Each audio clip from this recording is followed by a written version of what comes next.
I was standing in the kitchen folding the last of the laundry, humming softly, when a strange heaviness swept over me. At first, I thought it was nothing. Maybe I hadn't eaten enough, but my hands trembled and the shirt slipped to the floor. Not now, I whispered to myself, pressing my palm against the counter. I hope my story sparks something within you. Feel free to leave a comment below if you've got thoughts to share. And if you enjoyed this story, be sure to like and subscribe. The room tilted. My legs gave way. I remember the cold floor against my cheek, then nothing. When I opened my eyes again, bright lights stung my vision. Machines beeped around me. A nurse leaned over, murmuring something soothing, but all I could hear was my own ragged breathing. My body ached as if I had been dragged through a storm. "Where's my son?" I croaked, my throat dry. The nurse hesitated, her lips tight. The doctors tried calling him. He said he was busy. For a second, I thought she was joking. "Busy? Did you tell him I was unconscious?" Her eyes softened, but she didn't answer. That silence screamed louder than any words. I turned my face to the wall. Busy. That's what my boy said when his mother was lying in a hospital bed, wires in her arms, strangers rushing to keep her alive. Busy. Memories pushed their way in, his tiny hands clutching mine when he was little. The nights I worked 2 jobs so he'd never go to bed hungry. The mornings I skipped breakfast just so he could have lunch money. My chest tightened.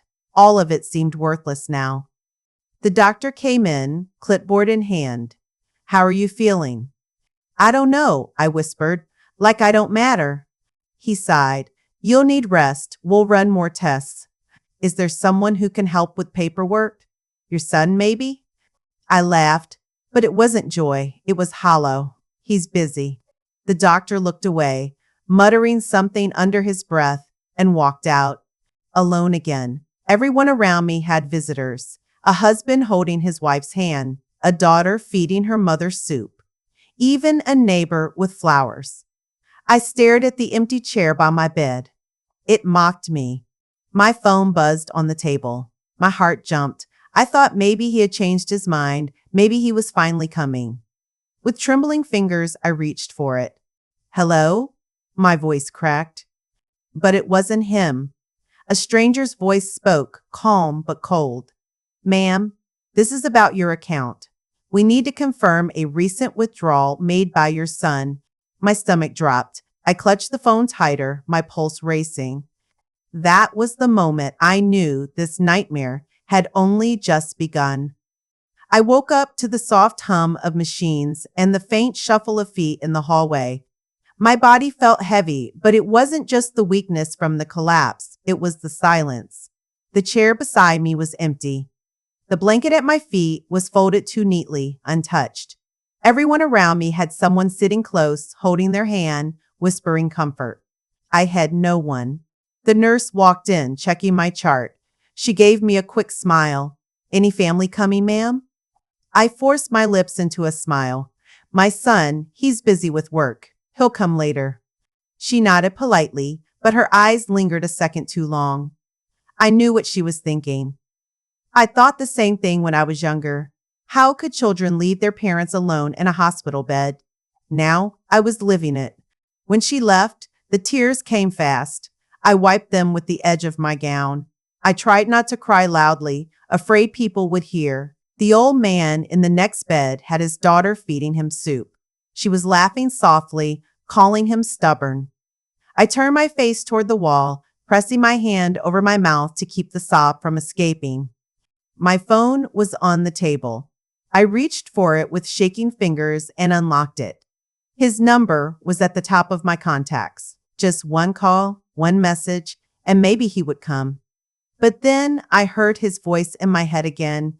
"I'm busy, busy," as if my life was an errand he didn't have time for. I put the phone back down. I couldn't beg, not again. The doctor came in a little later. He was kind, middle-aged, with tired eyes. He sat at the foot of my bed. "You're stable now, but we'll need more tests and some paperwork. Do you have anyone who can help? Your son, maybe?" The word son hung in the air like a knife. I swallowed hard. "Yes, He'll help. He's just busy with work right now. Of course, the doctor said gently. Still, we'll need someone for signatures, billing, follow-up appointments. These things are easier when family steps in. I nodded, pretending everything was fine. When he left, I buried my face in my hands. I had worked 2 jobs for years, paid every bill, every school fee, every birthday gift. I had stood in long lines at banks, argued with landlords, haggled in markets just to stretch the money far enough. And now, when I needed just one act of kindness, I was left alone. The hours dragged. Nurses came and went, checking my IV, asking about pain. I watched them wheel in meals for the patients around me. I poked at mine, but my stomach twisted too much to eat. Every time someone walked by my room, I lifted my head, hoping it was him, but it never was. I closed my eyes, and memories flooded me. Nights when he was little, fever burning through his body, me sitting by his bed with a damp cloth, whispering stories until he drifted back to sleep. The time I went without new shoes for 2 years just so I could buy him the sneakers he wanted for school. The look on his face when he wore them proudly. I thought those sacrifices meant something. I thought love given always came back in some way. I was wrong. The old man across the room coughed, and his daughter hurried to help him sit up. She rubbed his back, soothing him. "I'm here, Daddy. Don't worry." Her words cut through me. I bit the inside of my cheek until I tasted blood. I wanted to scream. Where is my child? Why am I alone? But the words stayed locked inside. By evening, the nurse came again with a clipboard. "Ma'am, we'll need to finalize some of your test authorizations. Can your son come tomorrow?" I forced myself to answer calmly. "I'll speak to him." But when she left, my chest tightened. Would he even pick up the phone, or would he let it ring until my voice faded into nothing? The loneliness pressed down like a heavy blanket. I reached for my phone again. This time, I scrolled through old photos. There he was, years younger, blowing out candles, laughing with cake smeared on his face. Pictures of him on graduation day, standing tall in his gown, me clapping proudly in the crowd. Every image was proof of how much I had loved him, and every image mocked me now. I whispered into the quiet, "What did I do wrong? Where did I lose you?" No answer came, just the steady beep of the monitor. The night stretched long. I couldn't sleep. I stared at the ceiling, listening to the soft snore of the man across from me, the squeak of nurses' shoes on the floor. I pressed my palms together, praying silently, "God, give me strength. I don't ask for his love anymore. Just give me strength to stand on my own." Just when my eyes finally began to close, my phone buzzed on the table. My heart leapt. I grabbed it quickly, my hands shaking. His name flashed across the screen. "My son." I answered with a rush of relief. "Hello, sweetheart?" But the voice on the other end wasn't his. It was unfamiliar, cold, professional. "Ma'am, this is Mr. Patel from the bank. I'm calling regarding your account." My heart dropped. "My account? What about it?" "There's been a large withdrawal made recently. We just wanted to confirm that it was authorized." I sat up in bed, gripping the phone tighter. "Withdrawal? How much?" He gave me the figure, and my breath caught. It was nearly all of it, the savings I had guarded for years, the money I kept aside for emergencies like this. "No," I whispered, my voice breaking. "No, I didn't withdraw that." The banker hesitated. "The withdrawal was done using the secondary access on your account, your son's name." The words sliced through me. My chest burned as if I'd been struck. I couldn't speak. My own son. Not only had he abandoned me here, but he had taken everything I had left. "Ma'am, are you there?" I forced out the words. "Yes, I'm here." "Do you want to dispute the transaction?" My hand trembled against the phone. My throat felt dry. I'll get back to you." I hung up before he could say anything else. My whole body shook, my hands pressed to my face, but the tears wouldn't stop. He had left me alone in a hospital bed. He had stolen the money I had saved with my blood and sweat, and he didn't even care enough to call. I thought my heart had already broken, but I was wrong. This was only the beginning. The phone buzzed on the table beside my hospital bed. For a second, hope fluttered inside me. Maybe it was my son finally realizing I needed him. My fingers shook as I reached for it. Hello, my voice cracked. Good afternoon, ma'am. This is Daniel from the bank. Am I speaking with Mrs. Khan? Yes, that's me. My heart dropped. A bank call? I'm calling to confirm a recent withdrawal made from your account. My breath caught. Withdrawal? What withdrawal? I haven't been to the bank in months. There was a pause, almost apologetic. Your son, Ahmed, used his authorized access to remove a large sum 2 days ago. We just wanted to make sure you approved it. My lips trembled. How much? $4,000. The room spun. That was my emergency fund. Money I had scraped together from my late husband's pension. Money I denied myself little comforts for. Money I was saving for medical needs like this. I clutched the blanket, pressing my nails into the fabric. That was supposed to be for my treatment, I whispered. Should we freeze the account, ma'am? The man asked gently. I swallowed hard. No, leave it. I'll handle it.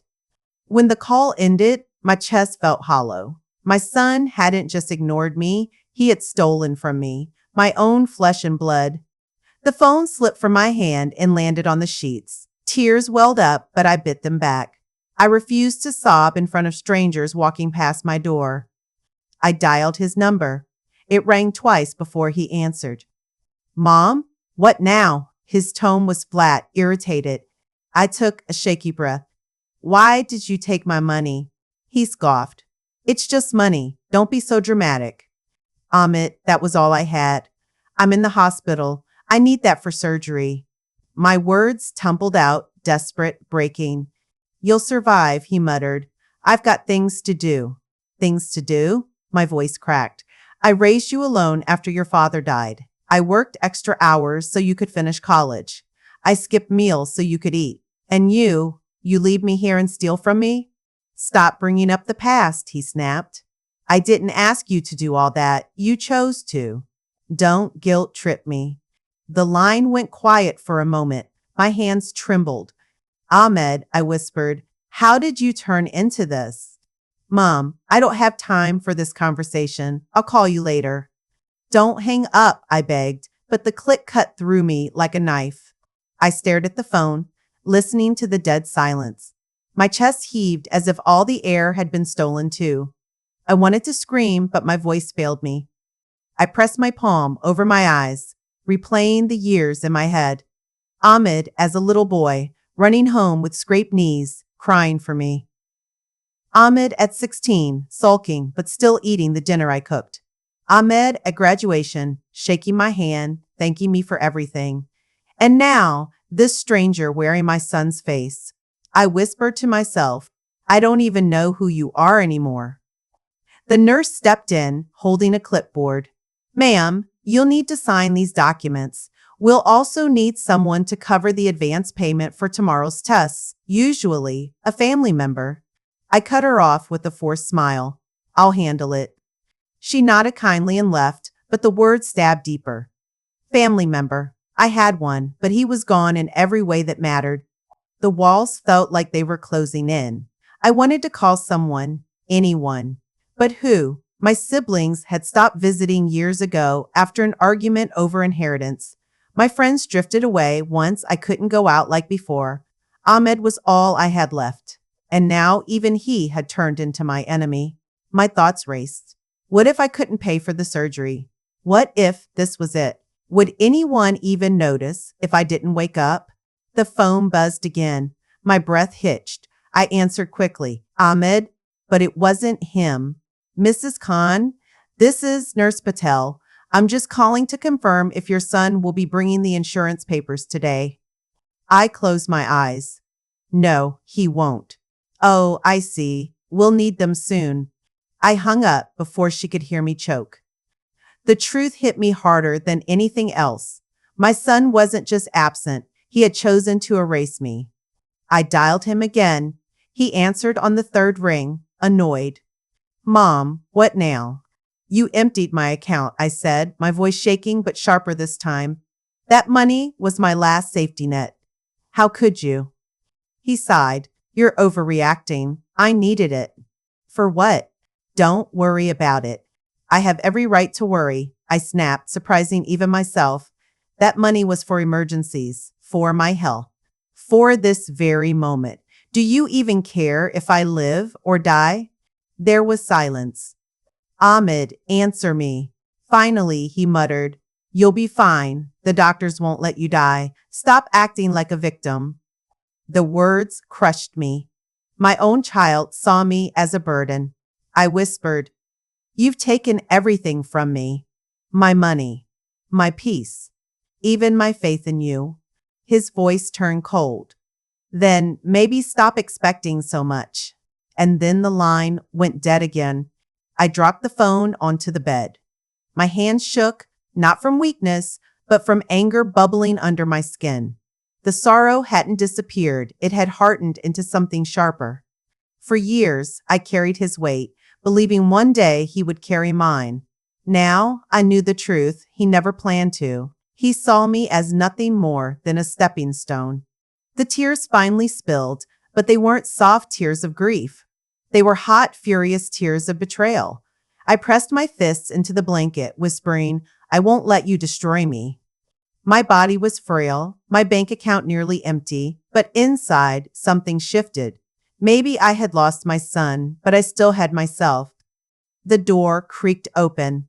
A nurse leaned in.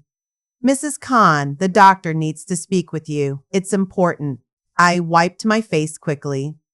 Is it about my surgery? She hesitated. Partly, but it's also about your son. Her words froze me. My heart raced. What about him? She glanced toward the hallway, then back at me. The doctor will explain. I gripped the bed rail, my mind spinning. What could it be now? What else was I about to learn about the boy I once thought I knew? I whispered to myself, God, please, don't let it be worse than this. But deep down, I already knew. The worst was still waiting for me. I lay there, the hospital gown scratching against my skin, staring at the ceiling that seemed to close in tighter every second. The doctor's voice had been calm, too calm, as if he was explaining something simple, just a procedure. But his words had carved deep into me. Without surgery, your condition will get worse. We need to do it soon. I pressed my hand against my chest, trying to steady the pounding inside. Surgery meant money. And money, well, that was something I didn't have anymore. I dialed my son's number again. The phone rang, each tone like a hammer against my ribs. Finally, he picked up. Hello? His voice was sharp, impatient. It's me, I said softly. They want to do surgery. They say it's important. A pause. Then, Mom, I told you I'm busy. Don't start this again. Please, I whispered. I don't know how I'll pay. He cut me off. I can't deal with this right now. You'll figure it out. You always do. My throat tightened. I'm your mother. His sigh was long, annoyed. Stop guilt-tripping me. I have a meeting. I'll call you later. Then the line went dead. I stared at the phone screen until it dimmed in my hand. My own child, the boy I raised with every drop of energy I had, couldn't give me 5 minutes. The silence after his words pressed down heavier than my illness. I swallowed hard, my eyes burning. I wanted to scream, but no sound came. Instead, I pulled the thin blanket over me, shaking. The nurse walked in, holding a clipboard. Have you arranged for payment, ma'am? We'll need it before scheduling. Her tone wasn't unkind, but it was businesslike, detached. I forced myself to nod. I'll manage. When she left, I dug through my small purse. A few bills, some coins, barely enough to buy groceries. I opened the little envelope I always kept tucked away, my emergency stash. Empty. My son had already drained the account. A hollow ache spread inside me. The emergency savings had been my safety net after my husband died. I had trusted my son with access, telling myself, he's family. He'll protect me. What a fool I had been. That night, I stared at my hands, at the worn gold band on my finger, my wedding ring, the last piece of him I had left. I twisted it, feeling the weight of decades. Memories rushed back, his laugh, the way he used to hold my hand when life got too heavy, the way he'd promised, even if I'm gone, you'll never be alone. But here I was, alone and desperate. The next morning, I walked slowly into a small jewelry shop near the hospital. My legs trembled, not from sickness, but from shame. The jeweler looked up. Yes? I slid the ring across the counter. My voice broke. How much can you give me for this? He examined it under a light, then gave me a number, much less than it was worth, but enough to cover a part of the cost. I hesitated. That ring wasn't just metal. It was the story of my life. But survival left no room for sentiment. My hand shook as I pushed it toward him. I'll take it. When I walked out with the cash, my fingers felt unbearably bare, as if I had lost not just a ring, but a piece of myself. Back at the hospital, I handed the money over at the counter. The clerk counted it, then said, "This will cover the first part. You'll need to settle the rest after." I nodded, my lips trembling. I understand. Later, I called my son again, my last shred of pride crumbling. I sold my ring, I told him quietly. So, his voice was flat. It was your father's gift to me. Mom, enough. You're making drama out of nothing. If you want to sell things, sell them. Don't make it my problem. I clenched the phone, my nails digging into my palm. It is your problem. I raised you. I gave you everything. His laugh was short, almost cruel. And now you want repayment? That's not how life works. I'm done talking about this. The call ended. I sat in silence, numb. The hurt wasn't just that he refused to help. It was how easily he dismissed me, like I was an inconvenience instead of his mother. I pressed my forehead against the cool window glass, watching people outside rushing about their normal lives. Mothers holding their children's hands, sons carrying groceries for their parents. Simple things I had always dreamed of in my old age. I wondered how my life had gone so wrong. The surgery loomed closer, but my mind wasn't only on survival anymore. A new thought had begun to stir, faint but steady. If my son won't stand by me, then maybe I don't need him at all. I whispered to myself, I will find another way. The following day, the doctor came to my room. We'll begin preparations tomorrow. Do you have someone who can stay with you? I shook my head. No, it's just me. He hesitated. We'll do our best, but recovery will be difficult alone. His words cut deep, but I managed a small smile. I've been alone for a long time. That night, as I lay on the stiff hospital bed, I thought of my husband again. I imagined his voice, warm and steady, telling me I was stronger than I believed. I held on to that thought as tightly as I once held his hand. My phone buzzed on the nightstand. My heart leapt. I thought, maybe, just maybe, my son had changed his mind. I snatched it up. But it wasn't him. It was a message from my cousin. Did you see what your son posted? Big party tonight. Looks like he's celebrating. I froze. My chest tightened. I opened the link she had sent. There he was, grinning, drink in hand, surrounded by friends. Music, laughter, lights. Not a trace of worry, not a shadow of guilt. My stomach churned. While I lay here, preparing for surgery with money scraped from the sale of my last treasure, my son was celebrating with stolen funds. I dropped the phone onto the bed, my whole body shaking. Maybe I had been blind before, refusing to see who he truly was, but not anymore. A fire lit inside me, faint but growing. If he thought I was weak, if he thought he had won, he was wrong. Because for the first time, I wasn't just his mother. I was a woman with nothing left to lose.